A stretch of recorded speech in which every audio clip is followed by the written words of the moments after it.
faut pas agir à contre-temps. C'est une éthique astrologique majeure.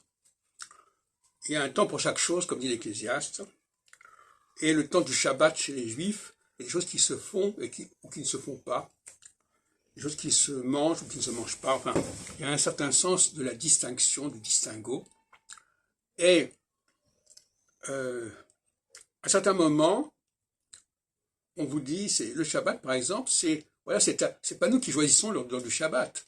C'est chose qui est déterminée par la science, par le mouvement des planètes, de la Lune, etc. Donc ça, c'est de l'objectif, voyez-vous. C'est pas quelque chose qu'on a décidé. C'est comme ça, ça se passe à tel moment, on s'y tient. Encore que, malheureusement, le Shabbat ne correspond plus aux phases de la Lune. C'est un autre problème encore. Et ça, c'est bien dommage. Effectivement, il faut respecter cet ordre des choses.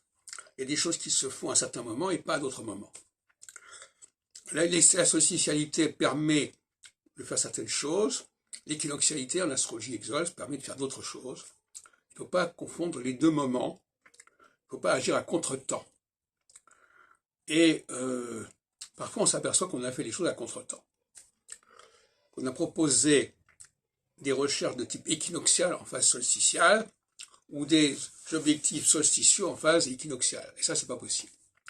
Et depuis 200 ans et plus qu'on a établi des constitutions qui déterminent une sorte de temporalité, on n'a toujours pas compris, on n'a toujours pas découvert les lois qui sous-tendent cela. Et c'est intéressant de voir que les sciences sociales n'ont pas été en connexion avec les sciences religieuses.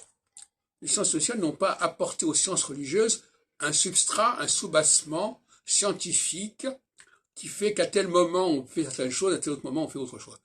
Au contraire, on s'en est éloigné.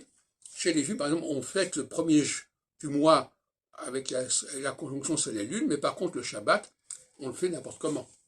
On va dire que ça a été établi depuis longtemps, mais n'empêche que ce n'est pas le samedi, ça ne correspond à rien au niveau des phases de la Lune.